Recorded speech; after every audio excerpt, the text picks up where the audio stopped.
Mutton masala gravy curry సింపుల్గా అయిపోతుంది. ఇల్లంతా గుమగుమలు ఆడిపోద్ది అనమాట ఆ ఫ్లేవర్స్కి. ప్రెషర్ కుక్కర్లో చేసుకుంటున్నాము. డైరెక్ట్గా వండితే ఎలాంటి టేస్ట్ వస్తుందో ప్రెషర్ కుక్కర్లో వండినా కూడా సేమ్ అదే టేస్ట్ తెచ్చుకోవచ్చు. చిక్కటి గ్రేవీ కోసం టమాటా వాడము, ఉల్లిపాయలు కూడా తక్కువే వాడతాం. దీనికోసం పొట్టేలు మాంసం బాగా ముదురుది అనమాట, చాలా టేస్ట్గా ఉంటుంది.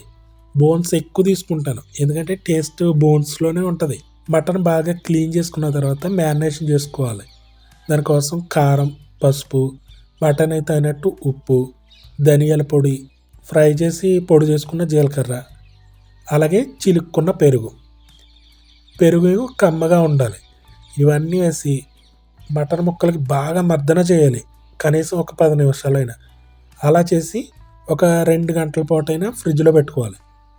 నాన్ వెజ్ ఎప్పుడు కూడా మ్యారినేషన్ చేసుకుంటేనే టేస్ట్ ఉంటుంది.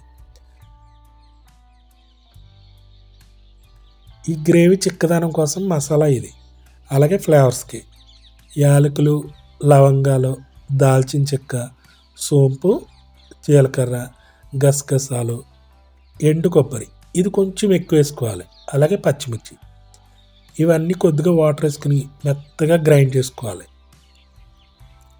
ఆ తర్వాత పొయ్యి మీద కుక్కర్ పెట్టుకుని, నాన్ వెజ్ అంటే ఆయిల్ ఎక్కువ పడుతుంది, మటన్లో కూడా ఫ్యాట్ ఉంటుంది కాబట్టి దాన్ని చూసి ఇక్కడ ఆయిల్ అడ్జస్ట్ చేసుకోవాలి. ఆయిల్ వేసుకున్న తర్వాత వేరుశనగ నూనె మంచి టేస్ట్ కోసం. ఉల్లిపాయలు తక్కువే తీసుకున్నాము, 2 మీడియం సైజువి. లైట్ బ్రౌన్ కలర్ వచ్చేదా ఫ్రై చేసుకుని, ఆ తర్వాత అల్లం వెల్లుల్లి పేస్టు అది కూడా ఫ్రై చేసుకోవాలి పచ్చివాసన పోయేదాకా. అది అలా ఫ్రై అయిన వెంటనే మటన్ వేసేసుకుంటాం. మటన్ వేసి బాగా తిప్పి విజిల్ పెట్టకుండా మూత పెట్టి మీడియం ఫ్లేమ్లో మటన్లో వాటర్ అంతా రిలీజ్ అయిపోయి కొద్దిగా ఆయిల్ అనేది బయటకు వస్తుంది. అప్పటి వరకు మెల్లగా కుక్ చేసుకోవాలి. చూసారా ఆయిల్ వచ్చింది. ఇప్పుడు ముక్కలు ములిగేదాకా వాటర్ వేసుకోవాలి.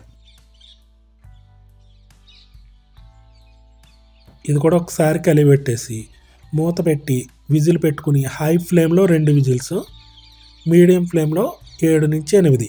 ఎందుకంటే ముదురు మాసం తీసుకున్నాను కదా నేను, అందుకని ఎక్కువ పెట్టాను అనమాట. మటన్ చూసి మనం విజిల్స్ వేయించాలి, లేదంటే మెత్తగా అయిపోతుంది మళ్ళీ. ప్రెషర్ అంతా పోయింది, అయినా గ్రేవీ ఇంకా చిక్కబడలేదు. ఆయిల్ అయితే మొత్తం వచ్చేసింది, ముక్క కూడా ఉడికిపోయింది. ఇది చిక్కబడడానికి మనం మసాలా చేసుకున్నాం కదా అది వేసుకోవాలి. ఇంకా మనం విజిల్స్ పెట్టము, ఇలా డైరెక్ట్గానే ఒక 10 నిమిషాల్లో చిక్కబడిపోతుంది. ఇందుకే ఎండు కొబ్బరి వల్ల గ్రేవీ అనేది చిక్కబడుతుంది అనమాట. లైట్గా ఆయిల్ పైకి తేలుతుంది కదా, కరివేపాకు కొద్దిగా వేసుకుంటే మంచి సువాసన అనేది వస్తుంది. చూసారా కరెక్ట్గా మీడియం ఫ్లేమ్లో ఒక 10 నిమిషాలు ఉంచాను, చిక్కబడిపోయింది. ఈ కన్సిస్టెన్సీలో మనం ఫ్లేమ్ ఆపుకోవచ్చు. ఇంకా ఆయిల్ బాగా తేలేదాకా ఉంచుకుంటే కొద్దిగా చిక్కబడుతుంది, అప్పుడు ఇంకా టేస్ట్గా ఉంటుంది. పెళ్ళిళ్ళలో కానీ ఇంకెక్కడైనా ఫంక్షన్లో కానీ ఈ కన్సిస్టెన్సీలో ఆపేస్తూ ఉంటారు. ఆయిల్ అనేది ఎక్కువ వేస్తారు అనుకో, ఈ విధంగా ఉన్నప్పుడే అక్కడ కర్రీ అనేది వడ్డిస్తూ ఉంటారు అనమాట.